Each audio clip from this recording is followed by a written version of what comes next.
नमस्कार विद्यार्थियों, बीए द्वितीय वर्ष प्रथम प्रश्न पत्र की कक्षा में आपका स्वागत है। आज हम आपकी पाठ्य पुस्तक रीतिकालीन काव्य संग्रह के अंतिम कवि वृंद के विषय में चर्चा करेंगे। कवि वृंद के दोहों पर दृष्टिपात करने से पूर्व आइए हम उनका संक्षिप्त परिचय प्राप्त कर लेते हैं। नीति काव्य के यशस्वी कवि वृंद का वास्तविक नाम वृंदावन दास था। वृंद के पूर्वज बीकानेर के निवासी से, किंतु इनके पिता मेड़ता में जा बसे। वहीं संवत 1700 ईस्वी में वृंद का जन्म हुआ। 10 वर्ष की आयु में ही वे अध्ययन हेतु काशी चले गए थे, जहां उन्होंने ताराजी नामक पंडित से साहित्य, दर्शन आदि विषयों का ज्ञान प्राप्त किया। पुनः मेड़ता आने पर जसवंत सिंह ने धन आदि देकर वृंद का सम्मान किया। जसवंत सिंह के प्रयासों से औरंगजेब के कृपा पात्र नवाब मोहम्मद खां के माध्यम से वृंद का प्रवेश शाही दरबार में हो गया। जब औरंगजेब ने वृंद को अपने पौत्र का शिक्षक नियुक्त कर दिया और जब उनका पौत्र बंगाल का शासक हुआ तो वृंद भी उसके साथ चले गए। किशनगढ़ के राजा जय सिंह ने तब उनके पौत्र मुशशान से उन्हें मांग लिया और इस प्रकार से किशनगढ़ में ही संवत 1780 ईस्वी में वृंद का निधन हो गया। वृंद की कुल मिलाकर 11 रचनाएं प्राप्त है, जो इस प्रकार है: समेत शिखर छंद, भाव पंचाशिका, श्रृंगार शिक्षा, पवन पचीसी, हितोपदेश संधि, वृंद सतसई, वचनिका, सत्य स्वरूप, यमक सतसई, हितोपदेष्टक और भारत कथा। इसमें से वृंद सतसई कवि वृंद की सर्वाधिक प्रसिद्ध रचना है। यह रचना नीति और साहित्य का श्रृंगार है, अर्थात इसमें नीति संबंधी दोहे उल्लिखित हैं। नीति और श्रृंगार उनके काव्य का प्रमुख विषय है। वृंद ने ब्रज भाषा का सरस रूप प्रयुक्त किया है। उनकी रचनाएं अत्यधिक हृदयस्पर्शी एवं सरस है। आइए अब हम देखते हैं वृंद के कुछ दोहों की व्याख्या। तो देखिए, नीकी पे फीकी लगे बिनु अवसर की बात, जैसे बरनत युद्ध में रस सिंगार न सुहात। प्रस्तुत दोहा कवि वृंद की वृंद सतसई से लिया गया है और इसमें कवि का कहना है कि मनुष्य को अवसर देखकर ही कोई बात कहनी चाहिए। बिना अवसर के कोई बात कही जाए तो चाहे वो कितनी भी अच्छी क्यों ना हो, वो निरस और व्यर्थ लगती है। तो कवि मतीराम कहते हैं, नीकी पे फीकी लगे बिनु अवसर की बात, कि बिना अवसर की कोई बात कही जाए। नीकी चाहे वो कितनी ही अच्छी क्यों ना हो, पे फीकी लगे, परंतु फिर भी वो नीरस और व्यर्थ प्रतीत होती है। इसके लिए आगे उन्होंने उदाहरण देते हुए कहा है कि जैसे बरनत युद्ध में रस सिंगार न सुहात, कि जिस प्रकार से युद्ध वर्णन के समय श्रृंगार रस का वर्णन अच्छा नहीं लगता, अर्थात युद्ध वर्णन में तो वीर और ओज भाषा का ही प्रयोग करना चाहिए। उस समय श्रृंगार रस का वर्णन जो है वो कायरता कही जाएगी। अलंकारों में इसमें अनुप्रास अलंकार भी है और जैसे आने के कारण इसमें उदाहरण अलंकार का प्रयोग हुआ है। और इस तथ्य की, इस लोकोक्ति की उन्होंने व्यंजना की है कि मनुष्य को अवसर का विचार करके ही बात कहनी चाहिए। बिना अवसर के कही गई बात का कोई महत्व नहीं है, वो व्यर्थ प्रतीत होती है। अगला दोहा देखिए, फीकी पे नीकी लगे कहिए समय विचारी, सबको मन हर्षित करे जो विवाह में कारी। इस दोहे में कवि वृंद कहते हैं कि अगर समय का विचार करके कोई बात कही जाए तो वह कितनी ही नीरस हो परंतु फिर भी अच्छी लगती है। तो आगे वो कहते हैं कि समय के अनुसार ही मनुष्य को अपनी बात कहनी चाहिए। इसी बात का प्रतिपादन करते कहते हैं कि यदि समय का विचार करके फीकी यानी कोई नीरस या अपशब्द कहे जाते हैं तो वो भी अच्छे लगते हैं। जिस प्रकार इसके लिए उन्होंने विवाह में गाली जो प्रथा है उसका उदाहरण देते कहा है कि विवाह के अवसर पर अक्सर कन्या पक्ष की स्त्रियों द्वारा वधू वर पक्ष के लोगों को गालियां दी जाती है और ये गालियां इस समय जो है वो उसको सुनकर कोई भी उनका बुरा नहीं मानते और बल्कि इस समय दी हुई गालियों से वातावरण और अधिक सरस बन जाता है। पुनः इसमें भी उदाहरण अलंकार और अनुप्रास अलंकार का ही प्रयोग हुआ है। अगला दोहा देखिए, अति परिचय ते होत है अरुचि अनादर भाई, मलया गरी की भिलनी चंदन देत जराई।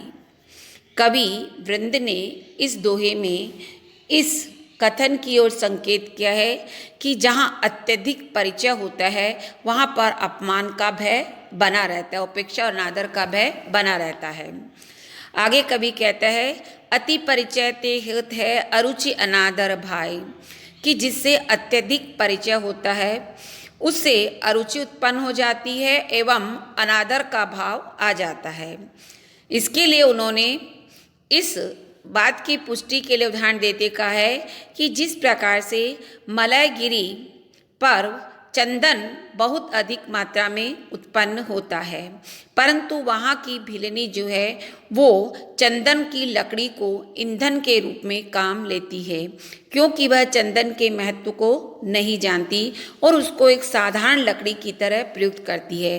तो एक प्रकार से अत्यधिक संख्या में होने के कारण यह चंदन का जो है वो अपमान है।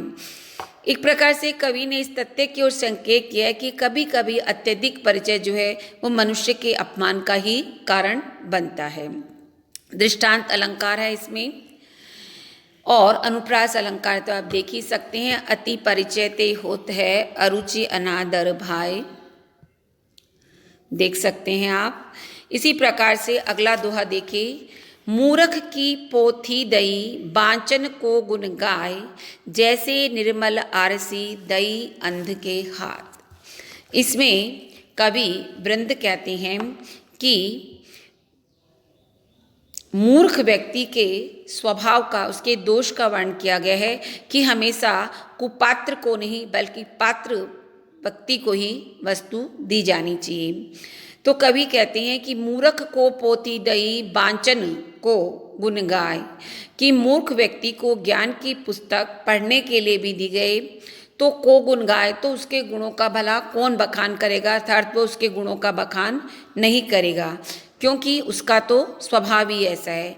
बिल्कुल वैसे ही जिस प्रकार से किसी दई अंध के हाथ, किसी अंधे व्यक्ति के हाथ में यदि स्वच्छ दर्पण भी दे दिया जाए तो वह उसमें अपना प्रतिबिंब नहीं देख पाता और यह उसका स्वभाव है। अंधे के हाथ में दर्पण, ये एक लोकोक्ति का भी इसमें प्रयोग हुआ है और साथ ही इस दोहे में जैसे शब्द के कारण उदाहरण अलंकार का प्रयोग हुआ है। पहले कही गई बात को उन्होंने उदाहरण द्वारा, निर्मल आरसी के उदाहरण द्वारा स्पष्ट किया है। अगला है, घटति बढ़ती संपत्ति सुमति गति अरहट की जोय, रीति घटी का भरती है भरी सुरीति हो। इसमें कवि वृंद ने समय के अनुसार संपत्ति और सुबुद्धि के घटने और बढ़ने का वर्णन किया है और उसकी तुलना रहट की घड़ियों से की है। कवि कहता है कि रहट यंत्र की गति की तरह ही मनुष्य के जीवन में भी संपत्ति और सुबुद्धि घटती और बढ़ती रहती है। जिस प्रकार से रहट पर चलने वाली डोलचियाँ नीचे जाकर भरती है, पुनः ऊपर आकर खाली हो जाती है और फिर पुनः नीचे भरने के लिए जाती है। इस प्रकार उनके भरने और खाली होने का क्रम चलता रहता है। ठीक उसी प्रकार से मनुष्य के जीवन में भी धन और बुद्धि ऐसे गुण हैं जो कि समय के अनुसार घटते बढ़ते रहते हैं, यानी उन्नति और अवनति। उन्नति होगी तो बढ़ेंगे संपत्ति और सुबुद्धि, और अवनति के समय ये घटते रहते हैं।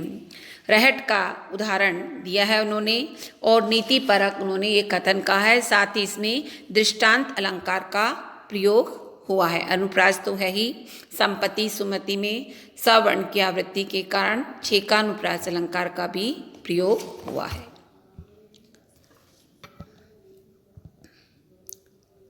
अगला 5 दोहे देखिए। उत्तम जन की होड़ करी, नीच न होत रसाल, कोवा कैसे चल सके राजहंस की चाल। आगे वो कहते हैं कि कवि वृंद ने इसमें इस कथन की ओर संकेत किया है कि नीच व्यक्ति श्रेष्ठ जनों से स्पर्धा करके कभी उनकी तरह श्रेष्ठ और सहृदय नहीं बन सकता। कवि कहता है उत्तम जन की होड़ करी, नीच न होत रसाल, कि उत्तम मनुष्यों से प्रतिस्पर्धा करने अर्थात उनकी तरह व्यवहार करने पर भी नीच व्यक्ति जो है वो सहृदय, रसाल करता है सहृदय नहीं बन सकता।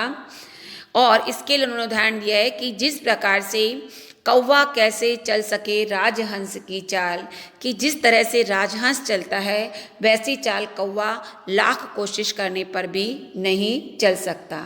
भाव यह है कि नीच व्यक्ति चाहे श्रेष्ठ मनुष्यों की कितनी भी होड़ कर ले, परंतु उसका स्वभाव तो सदैव वही रहता है। इस कारण वह लाख कोशिश करने पर भी सहृदय यानी आम की तरह सहृदय या मीठा मधुर व्यवहारशील नहीं बन पाता। कौवा यहाँ पर नीच व्यक्ति का और राजहंस उत्तम मनुष्य का प्रतीक है। अलंकारों में इसमें दृष्टांत अलंकार का और अनुप्रास अलंकार का प्रयोग आप इसमें कह सकते हैं। जो पावे अति उच्च पद, ताको पतन निदान, जो तपि तपि मध्यान लो, अस्त हो तु है भान। इस दोहे में कवि वृंद ने कहा है कि जीवन में उन्नति और अवनति का क्रम जो है वो निरंतर चलता रहता है। जो पावे अति उच्च पद, कवि कहते हैं कि जीवन में जो मनुष्य अत्यंत उच्च पद को प्राप्त हो जाता है, ताको पतन निदान, निदान मतलब निश्चय ही उसका एक न एक दिन पतन होना है। अर्थात उन्नति होती है, उसके पश्चात अवनति का फल अवश्य मिलता है। इसके लिए उन्होंने सूर्य का उदाहरण देते हुए कहा है कि जिस प्रकार से दोपहर तक सूर्य जो है वो प्रचंड ताप से तपता है, वही सूर्य संध्या होते ही अस्त हो जाता है। अर्थात दोपहर तक उसका उत्कर्ष है और संध्या में उसका अस्त होना ही उसका अपकर्ष या पतन है। और यह एक संसार के सामान्य नियम है। अलंकारों में इसमें जो प्रयुक्त होने के कारण उदाहरण अलंकार है। तपि तपि में पुनरुक्ति प्रकाश और छेकानुप्रास अलंकार है। तपि शब्द 2 बार आने के कारण पुनरुक्ति प्रकाश है, और त और प वर्ण की आवृत्ति के कारण छेकानुप्रास अलंकार भी है। अगला दोहा देखिए। करे बुराई सुख चहे, कैसे पावे कोई, रोपे बिरवा आँख को, आम कहाँ ते होई। इसमें कवि वृंद ने जैसा करोगे वैसा भरोगे की लोकोक्ति का भाव निरूपित किया है, या जो बोगे वही काटोगे। तो कवि कहता है करे बुराई सुख चहे, कि कोई व्यक्ति दूसरों की बुराई करता है और चाहता है कि बदले में उसे सुख प्राप्त हो, कैसे पावे कोई, तो वह उसे किस प्रकार से पा सकता है। अर्थात दूसरों की बुराई करके सुख प्राप्त नहीं किया जा सकता। जैसे कि कोई व्यक्ति, उदाहरण देते हुए कहते हैं आगे, रोपे बिरवा आँख को, आम कहाँ ते होय, कि जैसे कोई व्यक्ति आँख का पौधा, बिरवा यानी आँख का पौधा रोपे और उससे आम की प्राप्ति भला कैसे होगी? आक के पौधे से तो आक के कड़वे फल ही प्राप्त होंगे, आम का मीठा फल प्राप्त नहीं हो सकता। ठीक उसी प्रकार से जो मनुष्य बुराई करता है उसे सुख नहीं मिल सकता। अगर वो दूसरों की भलाई करेगा तभी उसे आनंद की प्राप्ति हो सकती है। इसलिए मनुष्य को सदैव दूसरों की भलाई के कार्य करने चाहिए। अलंकारों में दृष्टांत अलंकार का प्रयोग इसमें हुआ है। धन अरु जीवन को गर्भ कबहू करिए नाही, देखत ही मिट जात है जो बादर की छाही। धन अरु जीवन को गर्भ कबहू करिए नाही। कवि इसमें कहता है, कवि कहते हैं कि मनुष्य को अपने जीवन पर और धन पर कभी गर्व नहीं करना चाहिए, क्योंकि धन और जीवन दोनों ही नश्वर है, क्षणिक है, वो कभी भी नष्ट हो सकते हैं।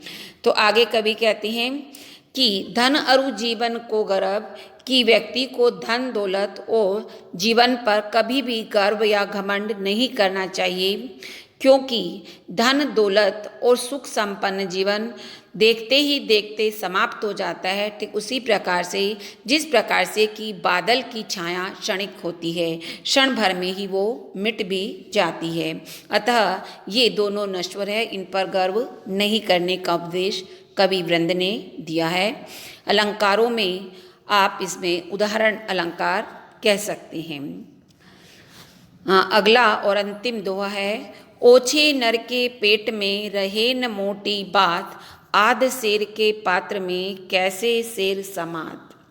इसमें कवि ने कहा है कि ओछे या निम्न व्यक्ति का स्वभाव जो है वह ऐसा होता है कि वो कोई बात छिपाकर नहीं रख सकता।